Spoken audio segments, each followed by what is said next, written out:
week. This week we are talking to Lauren Ritchie about how educators and coaches can reconnect with their purpose and passion. If you are joining us, you probably already know, and if it's your first time, you may not. This is Beyond the Steps, where we talk about a wide range of topics that are affecting performance athletes and their teachers and coaches.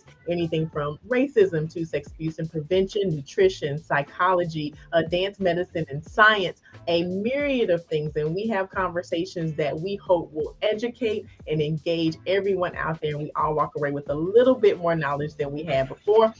Thank you so much for watching. Make sure you drop your questions and comments in the chat. And we cannot wait to get started on this conversation because passion is a buzzword. Everybody's like, oh, my passion. I need to find my purpose. I need to explore. Everybody from my little 5-year-olds all the way up to my fellow teachers. So, we hear that often, and sometimes we're like, I've lost my passion. What does that look like? What does that feel like? And what does it mean to reconnect with that? So Lauren is a professional in this area, and we cannot wait to talk to her. And I would like for Bree to tell you a little bit more about her. Yeah, we're excited to welcome Lauren Ritchie to the podcast today. She is an established mental skills educator, dance teacher, and choreographer. Her areas of interest and expertise include sports and performance mental training, as well as the intersection of well-being and mindfulness with a personal philosophy of choose courage, do the work. Lauren champions the brilliance and bravery within every dancer, educator, and leader. She has been a featured speaker for the Women in Sport Speaker Series, the Alberta Dance Alliance, Dance Studio Owners Association, House of Jazz in London, the Toronto Dance Teacher Expo. She's delivered workshops all across the world.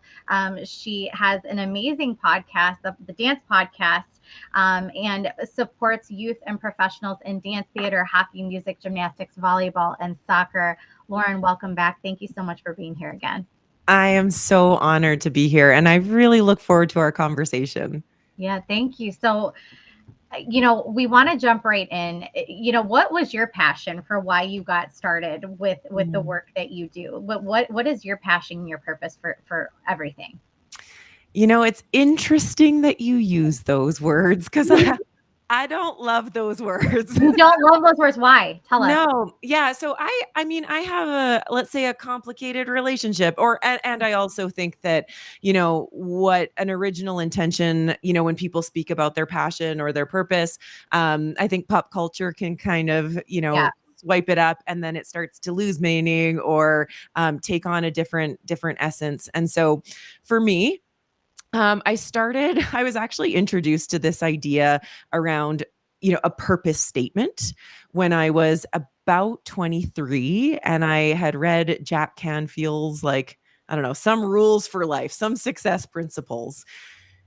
And so the exercise was you had to like find your purpose and sort of write your purpose in one succinct sentence, your purpose statement. Yeah. To anyone who is older than 23, the fact that a 23-year-old is going to claim that they know their life's purpose, it should raise a few red flags in and of itself. And I appreciate myself for trying. I did it and have enthusiasm about it. And for me, it was a wonderful exercise to start getting some clarity or perhaps reconnecting with parts of myself that I was struggling or I feel like I had lost. So that's where this idea of purpose and as if you have one purpose, when you look at the word purpose in its original meaning, it means to aim or an intention. And so from a mental skills perspective, I'm like, okay, great. That's kind of like a goal, right? There's sort of this mental making up where, I think then that means that you get to choose and you get to play and you get to adapt and you get to change it along the way. So I don't know if we need to be telling everybody that they have a purpose and they have to go find this purpose or that they have a purpose that's unique to them, except you got to, sort of find it, hold it, and then you got to turn it into your job and make money from it. And it just seems like a lot of pressure. And I know many people that are like allergic to it, but I get from me, rather than using the word purpose, I always come back to this sense of clarity in my values. I always come back to the truth that we are feeling creatures who happen to think. And so for me, the experiences of being, or the energy and the essence of the rooms that I'm in, the people that I'm with, what I am sharing in that moment, to me, it's more about the being than the doing. Yeah. And that pop culture perspective very much has like you got to do it. And Yeah. It I'm more, definitely it's valid. There's definitely an yeah, added connotation of pressure to that. Like yeah, you have to have an answer for this, right? Like you have yeah. to define it. Right. And so I love working on clarity and getting really, really clear on values, getting clear on energy, getting clear on where my time, my attention, my focus is all going. But I don't know if I can sit here and tell you right now that this is my purpose and it's going to be always my purpose. And this is like my hill to die on, or I guess Sure. to live on. But either Right. way, we're probably, saying similar things, but What just, drives you? Yeah. Like yeah, what drives you? you know what? I yeah, or just what fills me, what lifts Those you. me, Okay. you know? I find that there's some real commonality regardless of who I work with, what environment. Um, my friends call me very selective because I don't just fill my days or just do things for the sake of doing them. Mm. And to me, that's been the most important practice when I look at this idea of purpose. It's like purposeful time spent, Yeah. purposeful connection with other human beings. So I guess maybe that's my purpose, is to be purposeful. I love that. That's a great answer. I want to be purposeful. I love it. Yeah. I want to go back to what you said about kind of just filling your days with just stuff, just to fill your days with stuff. And I think we do that because this grind culture, this keep Yeah. going, this culture says you can sleep when you're dead. Okay, that is not cool at all. But that whole culture is kind of ingrained in us, and that often leads to burnout. And we talk about burnout all the time on our shows with students, with teachers. Um, but do you think burnout is a real thing for dance educators, directors, and owners? Like, is that something we can avoid? One, is it real, and is it something we can actually avoid, or is it just kind of part and parcel with what we do? I don't think anyone would contest that it's a very real part or that it exists. Um, the is there ways to structure your life and your business and the rhythm in which you create to prevent that, or lessen the peaks and the valleys, and sort of like sort of level off some of the pieces? Absolutely. I mean, that is also undeniable. And Mhm. so when I look at burnout, because I have been there many, many, many, many times, because essentially the meaning of what it means to be human is to be forgetful, right? And this idea of like we have to keep reminding ourselves and relearning the lessons, and like, oh yeah, I knew that, but I didn't do that. So for me, I view burnout as kind of the recipe with a lot of ingredients in it. And the ingredients can be mental, emotional, physical, spiritual, social. And if we think about cooking, it's like, yeah, sometimes you add in a little salt and you're like, why doesn't it taste better? Why isn't this working? Or you take something out and you're like, it's still not right. So it's complicated, and it requires us to, one, Yeah. practice some self awareness. I know that I am heading into burnout mode when watching the dance videos. Like, my Instagram feed is pretty like, okay, cool. I know I'm heading into burnout when I'm like, I cannot watch another dance Another. thing. Or I go into comparison almost immediately. Like, there are so many brilliant choreographers. Like, maybe I'm done. Maybe I don't Oh even my like this god. anymore. Maybe and then it's like, no, no, stop. This is a little symptom of the bigger picture.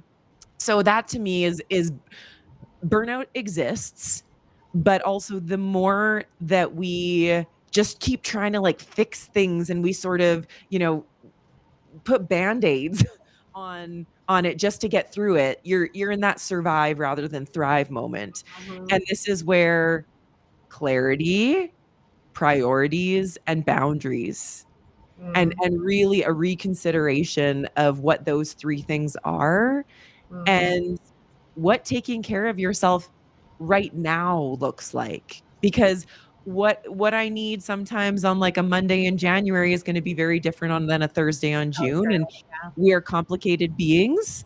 But it's all a process of learning how to take care of ourselves and set up some of those boundaries that maybe we haven't seen modeled, or maybe we actually just have a really hard time with them.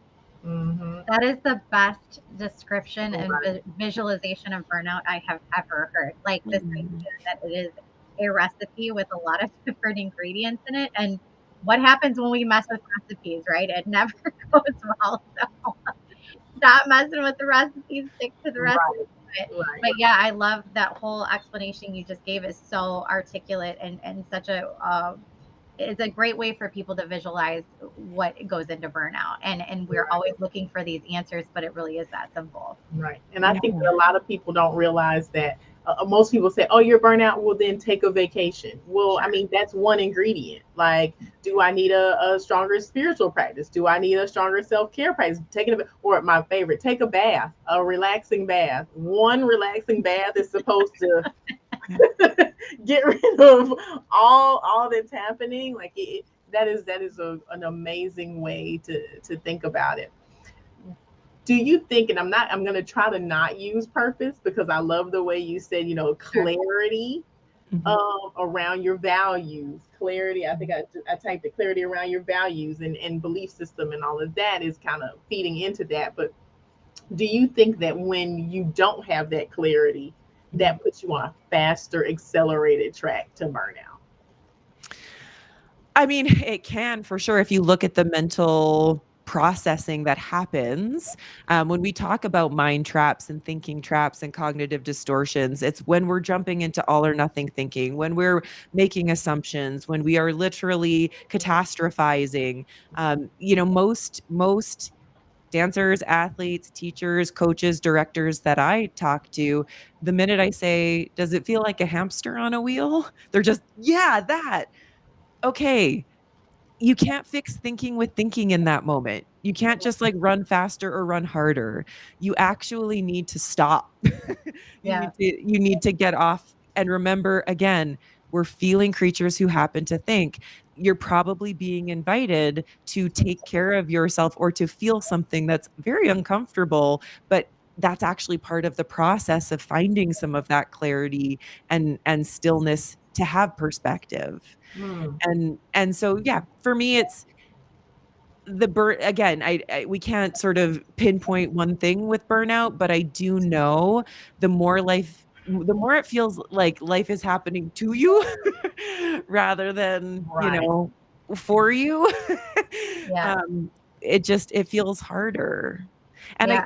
and again, I go back to like I used to be the same way with the bath, particularly because I don't like baths. Um, but the more that you learn about our nervous system and the more that you learn about how we process in this meat suit with this hardware, Mm, the reason people advocate for going for a walk, bath, gratitude, some very like doing something with your hands, pottery, cooking, gardening, it's because of that piece that they are trying to get us just to come back into what body. is So, present and yeah. embody, because if we're up here, we need to come back here Mhm, just to get off that wheel, to reset, and to mhm, start to cultivate some of our own emotional intelligence and some of those pieces that maybe need to be strengthened more than our thinking muscle.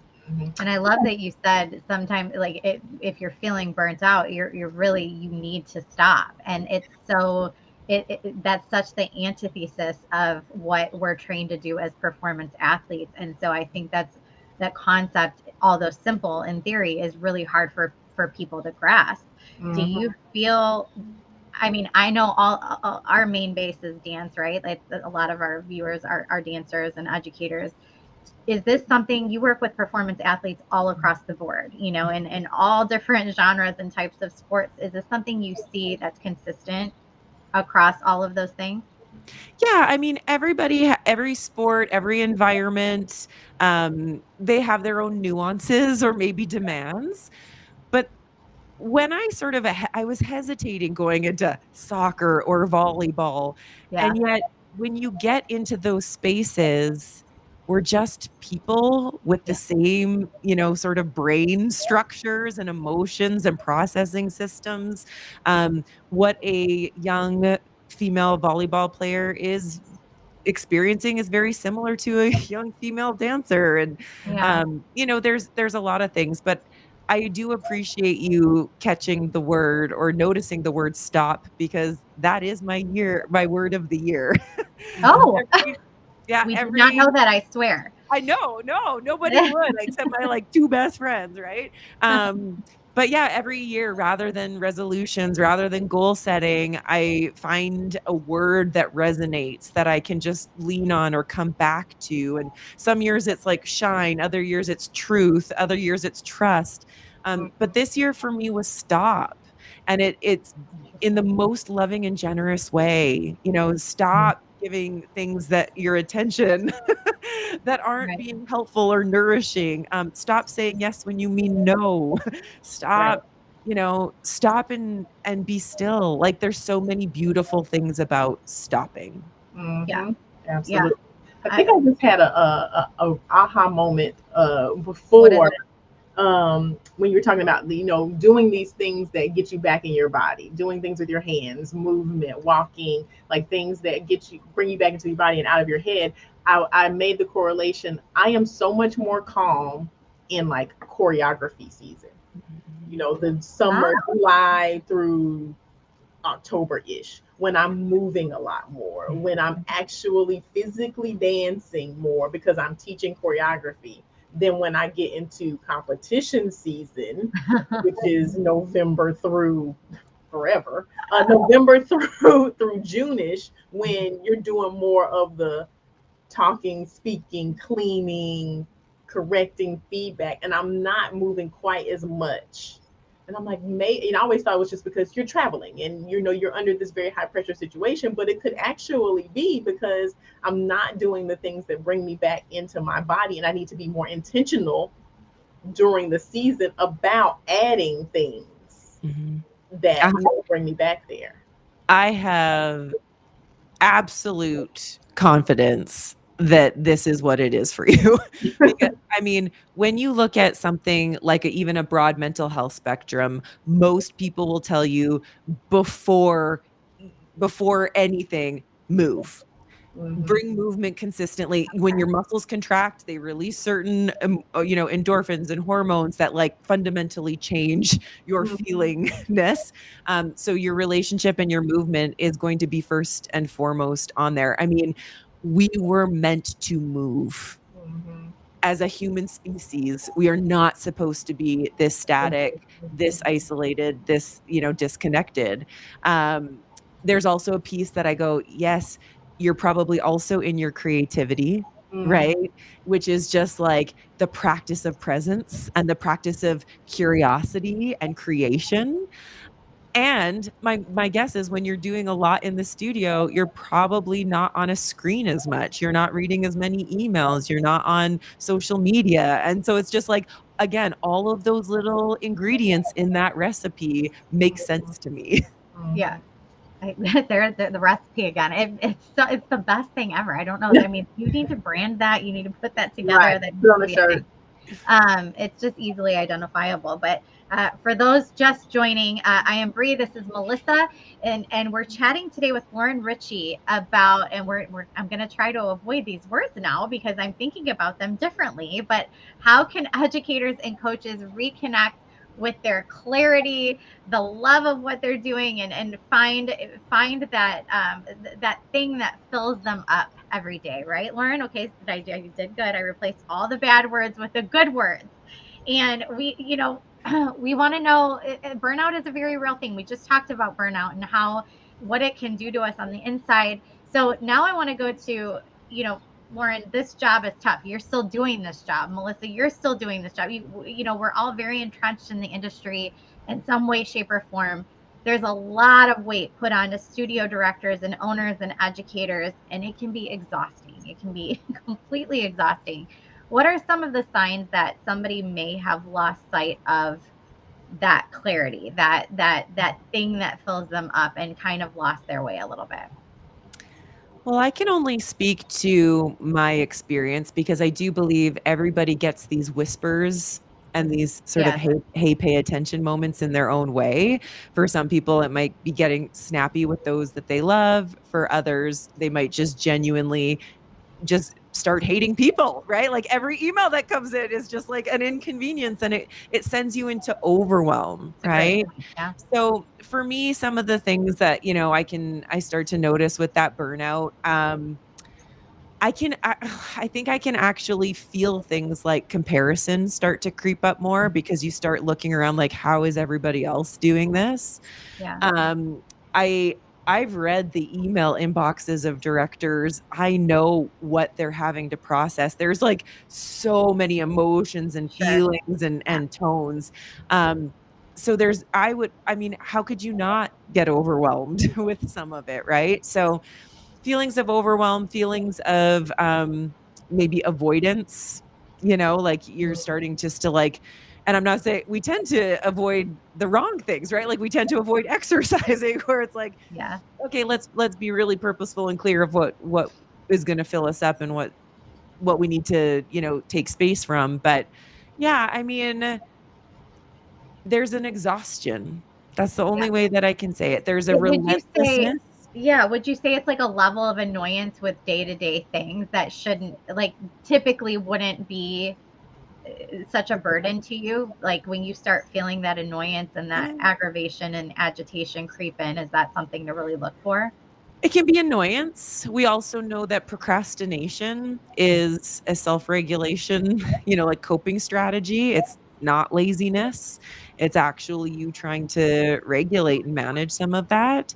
So this is where I say everyone has their own thing. Maybe you find yourself online shopping more. Maybe you find yourself binging. We all have our things, Yeah, right? And what's interesting is sometimes our partners and our friends and our family can see it before we can I would because agree with that. we're just starting to go into a little bit of that like coping zone. Yeah. Mhm. Yeah. So do you think that your body starts coping with the burnout before you realize that it's burnout? Yeah, probably. Yeah. Mhm. Yeah. Okay. Yeah. I would love to think that we're just all on top of it and we have such self-awareness that, we can like correct it immediately. But that is why we have to do the practice of self-awareness. That is why we're invited to meditate, to journal, to stare out a window and not do anything and just notice what comes up. There's a reason why. And it's because just because you get older, like self-awareness has nothing to do with age. Mhm. Oh. It is a skill. Yeah. And it is a skill that we have to prioritize and practice in order to be able to catch ourselves a little more quickly on that. Or, I can say with confidence after doing it for 20 years, it's like I can catch myself much more quickly and speak much more kindly to myself Mhm. rather than shame and berate myself because I'm just not doing what I should be, or like I did this last week and what's my problem now? And so that practice of self-compassion is actually fundamental in resilience and being able to navigate hard moments, hard emotions, and hard things. We Mhm. just talked to Ashley Mowry about self-compassion today. We just had that conversation. So it is great timing that you mentioned that. You know, so many of us get into not just this industry, but when you're talking about performance athletes and being an educator, it's that love for what we do that kind of drove us down that path, right? It's something that, as you said, it fills us up, right? So, but it can be really hard when it's also your livelihood, right? You almost feel like you have to deal with a certain amount of things happening because your financial stability relies on this thing that you love. So it goes from being that thing that you love to more of a chore and more of a burden, right? So what is your advice for people that are struggling with balancing those two things? Yeah, I think a couple things are true in that statement. I mean, one, absolutely, dance filled us up. It was what we loved, and sometimes the start of our teaching is that we want to share that. Right? Yeah. But Yeah. what we can miss sometimes in that transition is absolutely we get to share our love and our enthusiasm and our passion for it. But that in and of itself is not the craft of education and teaching, right? So Yeah. it will create the energy and the vibe, and we hope that your spirit and enthusiasm will, raise the vibration in the room. But you have to learn the art and the craft of teaching, Mm-hmm. because that is going to be what actually gives them the tools and the skills and all Sure. of that. We also tend to miss that if you choose to make this thing your career, you now also have to consider yourself a business. Right. And this is where I think even in prior generations we can look really clearly and go, "Oh, good dancers who love to dance opened a studio." Mm-hmm. Great. But what I learned back in my one of my many careers, I was in marketing for 5 years.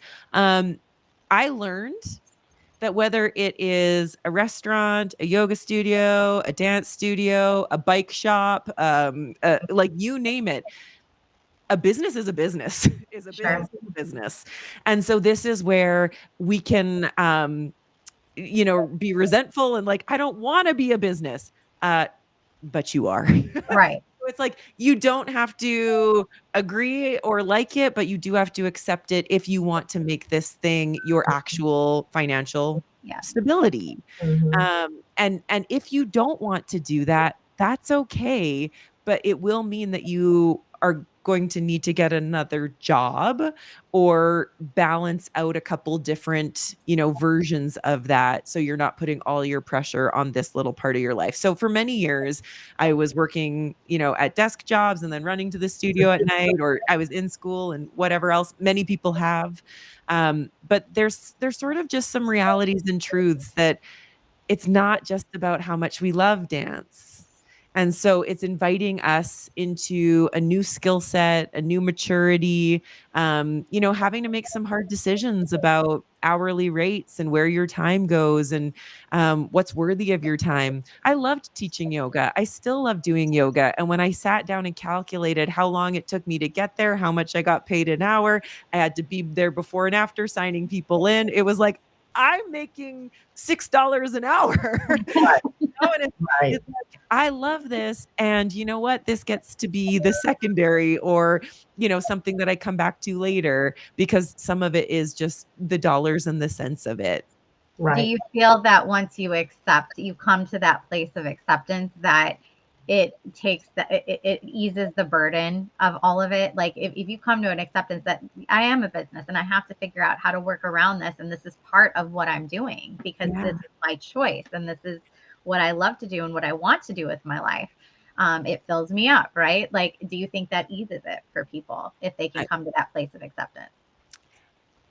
It's acceptance and willingness to learn new skills far outside of dance, Mm-hmm. Absolutely. right? It's like Absolutely. you're just there's elements. It's like you gotta pay your taxes. So every year I'm like, I don't want to do this. I don't like this is horrible. And like I'm in my Excel spreadsheets. I'm like, I don't like Excel spreadsheets. Okay, fine. But you know what? We've got to do those little bits because we have the best job in the world. Yeah. And so all of those hours and all of those relationships that we're building and all of the young hearts and minds that are growing in our spaces, and we have the privilege of getting to experience that. If you want that, there's just a little bit of, I was going to swear, but just a little bit of crap that comes with No. it, Yeah. right? Like Go for it, it. in any job, there's Yeah. going to just be that stuff that comes with it. And so you're also looking at a ratio. I mean, I made a lot of money sitting in a desk doing, marketing for other people and communication plans and, full PR, all the things. And I literally called my husband crying because I felt like my soul was dying. Yeah. Yep. It was just like, okay, well, what do you want to do about this? And it was like, okay, I'm willing to take some of the uncertainty. I'm willing to step into some of these uncomfortable skills because the other stuff is so rewarding and Mhm. it gives me so it just like fills me up. It gives me, when I look at, again, being very purposeful about who gets my time, what are the conversations I'm having? When people look at like I work a lot with sort of the 18 to 23-year-olds who are like, is this a career? Is this Yeah. like, what is this? Um, Even in university process, because it's not always easy to be like, what box do I check? What program do I do? And I love to say, just like, what are the conversations that you would love to have for like 8 hours a day? Yeah. Yeah. Because this is the quality of your life. It's the conversations, it's the people, it's where you get to spend your time. And I know for me, I didn't want to spend 8 hours talking about, a certain market and, Yeah. Yeah. retainability. All that. I was like, "Oh, this no, hey," and you know what? I love it. I got to say, "Not this." Yep. I'm Mhm. all for doing things that are gonna give you your no. Yeah. Like, "Not this. No to that. That was gross." Cool.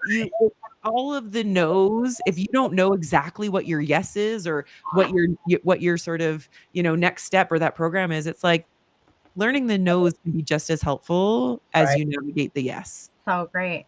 That is Yeah. so great. Yep. Absolutely. You have to try in order to get the no, just like you have to try to get the yes. So I totally understand that.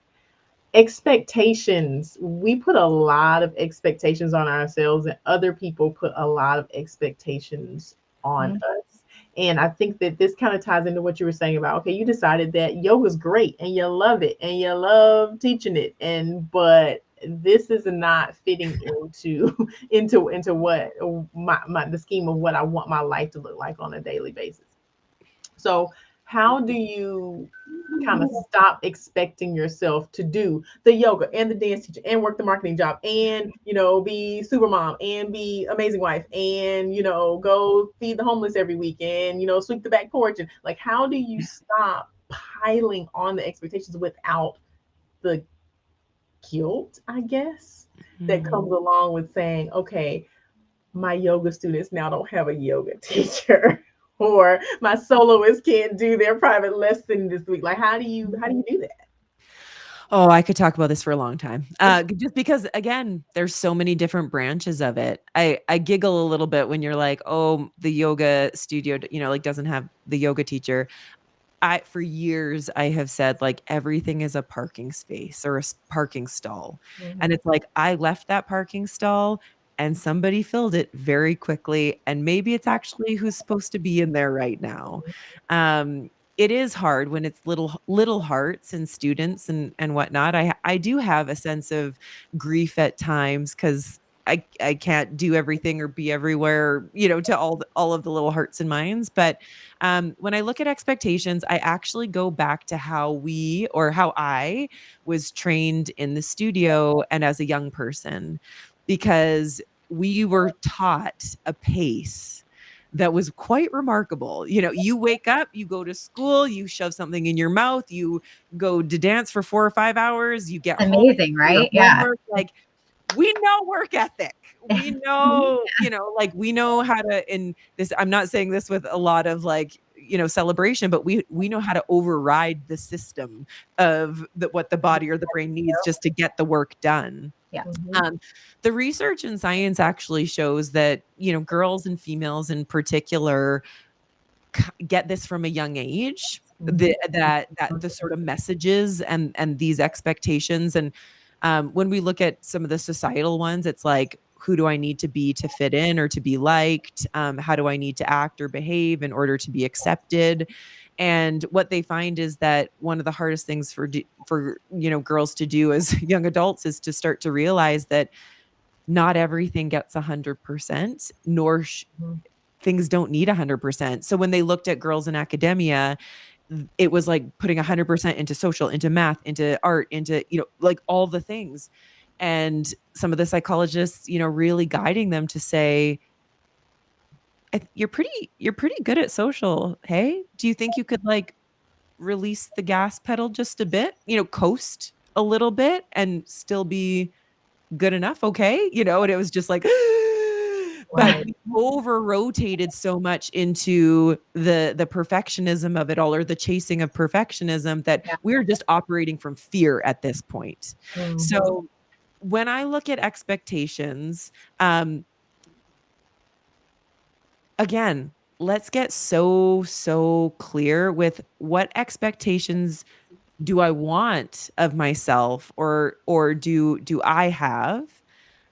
When you said other people's expectations, I immediate was like, that ah, that's you take your little backpack of expectations and you own that, because that's yours. You can, Right. hold that. And I get it. It's complicated. We are in a position of professionalism. There's absolutely Yeah. expectations and roles and responsibilities, but I think it's the art and the craft of learning when to sort of hit the gas pedal in what area, and then when you actually get to coast, or just like let things soften for a little bit. Mhm. So yeah, that's been a little bit of me. I had to be okay with letting people down, Mm. and that's hard for me. And I still, like I said, have a sense of grief when I know that I couldn't be there for someone in the way that they wanted me to. And also through, a solid couple of decades of always being there for other people, I realized that doesn't work for me. Right. So it's a little bit of I slow down. You come back to some just like personal reflection, and you start to dig a little bit deeper, as into, also I feel like sometimes people put unfair expectations on us, and I'm somebody who internalizes everything, like I'm like, okay, I got to figure that out. And I look back at a couple times, I'm like, no, no, that was yours. Yeah. That was not me. Yeah. Yeah, but I mean, it's definitely a learning process. Yeah, absolutely. If you are just now joining us, we are talking to Lauren Ritchie about how educators and coaches can reconnect with their purpose and passion. However, we are eliminating those words from the show. No. We're going to say how they can find clarity, how Mm, they can find clarity around what it is that fills them up, and what it is that they feel like their life should look like on a daily basis. So this is Beyond the Steps. You can catch this episode from the very beginning on YouTube at Apollo Performance or at TP Dance Creations, as well as all our other episodes. If you are watching us now, call somebody, text somebody, ping somebody, DM somebody, and say, you have to see this. You have to hear this. This is absolutely amazing. There's a lot of show ahead of us. So please continue to watch and drop your comments, because we want to know what you think. 3 reasons, mm, Lauren, 3 reasons, your top 3 reasons that you think that connecting with this clarity, or finding this clarity, and I'm gonna say building your day-to-day life around it, is mm, so important as an educator or coach. mm. 3 reasons why it's important, or sorry, 3 reasons how to, like, did I Oh, hear that right? I would love how to do it. That would be great. Yes, that would be. We I would was love for you saying, to tell us the answer. yes, I would like the how. Yes. Yeah, I mean, so I guess this is where I come back, and I've sort of said it earlier, but this is the quality of your life. This is the experience of your life. And so when I look at clarities, I'm looking at clarities of values, a clarity of, you know, my sense of being, my own energy, what I desire. So yeah, I mean, I do it through meditation and breath work. Mm. I want to like do a big asterisk right now though, because even that people are like, just, you know, I can understand that you're like, oh, I can't sit, or I don't have the time. And what we know to be true is that if you take the time, you are so much more efficient and clear and Yeah, productive rather than it's busy, true. right? Yeah. So, whether it's literally, sometimes I just do it in bed before I put my feet on the floor. I get really purposeful about like how I'm breathing, how I want to move throughout the day, or that kind of energy I want to bring. I am a fairly consistent journaler. That being said, I have years and years and years of journals that are essentially keeping track of all my shortcomings and all the ways that I'm failing. And so I always asterisk journaling with absolutely, we call it a brain dump, get everything out. In the training programs I work with, we start every session with a brain dump and I give them 5 minutes. And sometimes it's a to do list, and other times it's like my body's achy, and other times it's like I'm so grateful for. It doesn't matter. Dump it out, get it out. And then this is where I go, like, asking some of these questions of this is one that I liked really recently. When you're looking at your to-do list, or when you think that you should be doing something, or that, other people are doing things, so, it's on your radar all of a sudden, I ask myself, does this support the life that I want to live? Does this choice support the experiences, the conversations, the energy that I want? And sometimes I have to ask myself that question as I'm like holding a bag of chips. And I'm like, and sometimes the answer is yes. Yes, absolutely. These Cheetos are for my life right now. I would love that you said Cheetos. Yeah.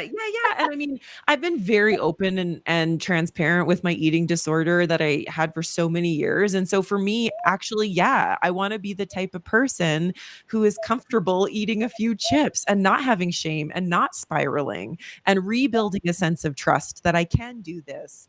And will be okay, right? And other times it is events that I'm asked to go to, or movies. There's a joke in my house, but now my friends have all, attached to it. I don't watch anything on IMDb that's lower than a 7.8 rating. I'm not interested. IMDb is consistent with my tastes, and I'm just like, I don't have time for 7.4. I don't know. 7.8. Is that what it is? 7.8? 7.8. 7.8. And generally, if I take the time with that, I liked it, or it was worthy of that time. But I just like things, sitting down with yourself and journaling, or asking that question, like, does this support what I want to create? When I look at, I was sort of rolling around with the idea that us as teachers and coaches, so often we are coming with this like just love of dance, this generosity. We want to share our love. And I think a large reason that we burn out is because we give. Now, something that I learned in my own life in the past decade was sometimes that giving was also a lack of self-worth when I'm not giving or when I'm not needed.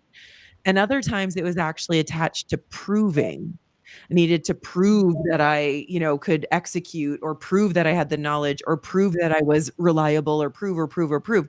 Some of those things aren't bad, but I had to get really clear of, where is this coming from? Or why does that hurt so much? When a child left the studio, it's like there was such deep grief. Yeah. But it wasn't just that they were leaving the studio. It was hitting things in me of my own worth. Did I do enough? Are other people going to, et cetera, et cetera. It's not even my studio. I wasn't the director, but I do resonate with this idea that we care so deeply and we give so much, but I want to be so pure and so clean with how and why I am giving and sharing. And I actually think for a lot of the dancers that left, they absolutely should have. They thrived in other spaces. They wanted other experiences. There was a couple that I even said, go, like do that, because the idea, if you are truly in a place of worthiness within your coaching, your knowledge, your skills, you will be able to see what's best for that child, because it's usually a child who's navigating it. And you will be able to almost trust that you did your job and you gave them, what you were meant to give them. And the whole point of coaching is there's going to be a time where they should move on, that they should be seeking new environments, new people, new fill in the blank.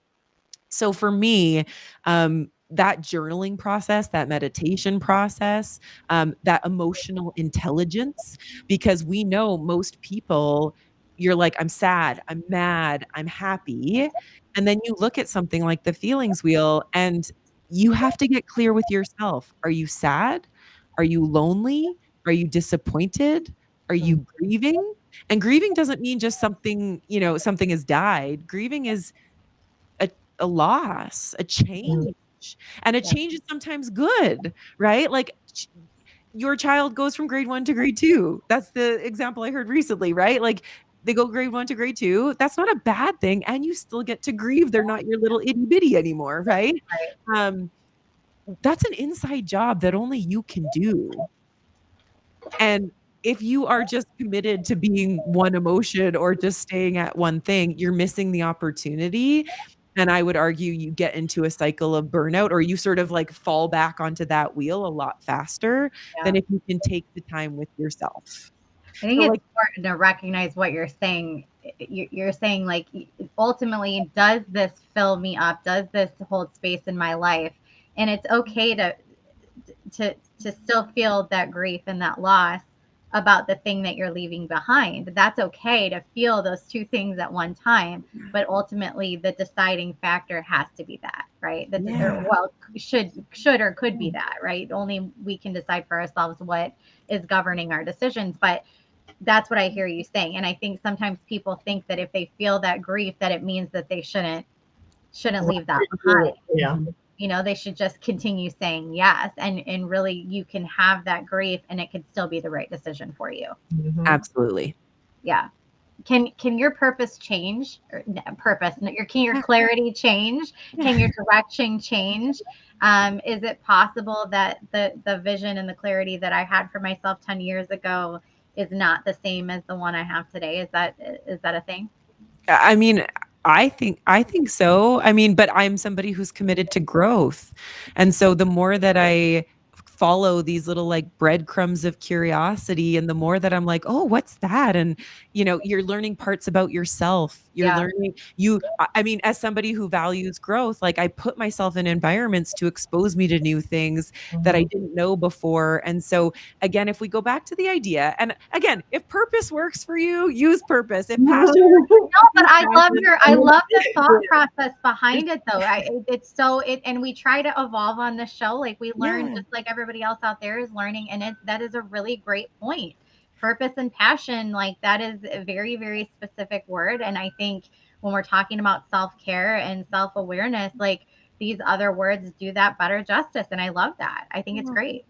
So yeah, I think if we go back to the idea that purpose is intention and that purpose can often offer an aim, um, then yeah, that the beauty of that is that we get to point our flashlight in any sort of direction and go on a scavenger hunt of curiosity. And I mean, I would hope that you find new parts of yourself and new things to explore and new people to surround yourself with when you're 30, 40, 50. I mean, my dad picked up spin at like 68 years old, and I couldn't be more proud of him because he didn't have to do that, right? But he's like, "Oh, I like this." And so I think that when I come down when I come back to some of these pieces, that no matter where I am or who I'm with or what I'm talking about, there tends to be just like a golden thread that is pulled throughout them. I am somebody who deeply values connection, and I love to be in spaces that offer true connection. Yeah. So whatever I do, there's a good chance that that's sort of like a golden thread that follows me. Um, I would say that that idea of growth and curiosity for me, I'm like, I don't know what that is, but I'm gonna try it, and just sort of see what comes from it. It's a way that I think it's a lens in which I look through things, and I think it's a way in which I move through the world. And at one time, I will or at times I have to ask myself, are you are you learning this, or are you putting yourself here because you think other people are going to think it's Right. cool because it sounds good on a title, or is this the thing that like your soul or that like inner pull is pulling you towards. And I have to get clear on that because I have a human brain and I live in this culture too. Yeah. And so there's parts that are just this constant invitation to stop, check back in. Mm-hmm. and yeah, I think the beauty is that we get to grow and change and redirect and play. Yeah. Mm-hmm. Thank you so much. For those just joining, it's not too late. You can watch this episode and all of our episodes on Facebook, Instagram, and YouTube, Apollo Performance and TP Dance Creations. You can get the episodes emailed to you. We're chatting today with Lauren Ritchie about how educators and coaches can reconnect with their clarity and their intention for the things that are lifting them up and the directions they're choosing to go in their life, right? So, Lauren, we do homework. This is something that we do every single episode, one actionable item that our guests can practice and put into practice between now and our next episode to really see some changes, positive changes in their own life. Mm-hmm. I think I have two things from our conversation. Yeah. The first one would be to stop. You know, pull out a stop button and use it. Use it in the middle of your scrolling, use it in the middle of a conversation, use it in whatever it is. But like, you know, actually exercising that and getting clear on that. And then the second one would be this week, get embodied. You know, whether it's just stretching with the dancers rather than calling it out, whether it is, you know, if you don't walk, go for a walk without technology, without Yeah. people in your ear.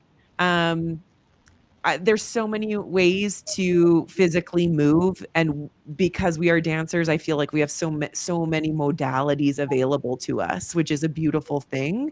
Yeah. But particularly in this lovely competition season, stop and Mm-hmm. get moving. Those are like two opposite things, but they actually work so well together. I love it. Love it. Yep, that works. That's your homework. Make sure that you are doing that, as well as the homework that we give you every single week to take the Steps initiative. It was the start of this whole entire Beyond the Steps series. It's a totally free course that has free modules from experts on everything from racism to psychology to nutrition to dance medicine and science. All a myriad of things that you can find, and it's free, the best price ever, free. So Bree is gonna pop that up on the screen for you to know where you can find that. Lauren, where can people find you? Because I know that you work with studios and coaches and teams, and where can people get in touch with you? The easiest is my website, withlauren.ca. Canada. But I do a ton of, like you said, ton of virtual, ton of workshops. It's one of my favorite things to do, to be in person and just to connect over any medium. And then my Instagram is Lauren_M_Ritchie. And that's RITCHIE. But those are probably the two best spaces. I use my Instagram for a combination of, you know, mental skills education, stories, practices, exercises, observations. I try and just share as much as I can there in a way that will hopefully be helpful. Mm-hmm. I'm sure you have great information. You really do. I mean, it's just a wealth of information. So I encourage everybody to check it out. And then you have resources that you wanted to share with our guests today, right? Yeah. At my website, there's a resources page, and I have a list of favorite books, podcasts. I have some blogs. I also have some articles. Yeah, just things that, you know, little nuggets of thought. Or if you're like me and you love podcasts and books, the list could probably be longer, but I have it sectioned out as into teachers and leaders, people training small, you know, humans. I have podcast episodes with some really wonderful, either like sport and performance psychologists, people who speak to mental skills or the raising of young humans. I love some listening to even parenting podcasts, but it's so applicable to how we are modeling and helping contribute to the raising of the next generation. Thank you so much, Lauren, for all of your insight and just how thought-provoking you've been in this conversation. It's very refreshing. So thank you very much for being here and sharing it with all of us. Thank you for having me. Deeply grateful. Yeah, we're anytime you want to come back, we're going to have you back. But and we know you're very busy, but check Lauren out, go to her website, listen to the podcast. Again, wealth of information. This has been another fantastic episode of Beyond the Steps. I hope you all are walking away with something that can make a difference in your life. We are turning Beyond the Steps into a podcast that is coming this summer. We've been saying it for a while. We're actually doing it now. Thank you, Melissa, for doing this work with me every single week. We have a lot of fun on the show, and we're learning so much and growing so much in our own lives. And we just love our Friday episodes. So next week, we are going to be chatting with Ashley Mowry about self-compassion and how it can help you and your dancers just with overall performance and mental health. So we hope you join us for that. You have your homework from Lauren this week and some resources to check out. So we hope you do that homework, invest in it, take the time, and take that STEPS initiative course. And until next week, we hope you continue your journey beyond the steps. Everybody have a wonderful weekend. Bye. See you next week. Bye, y'all.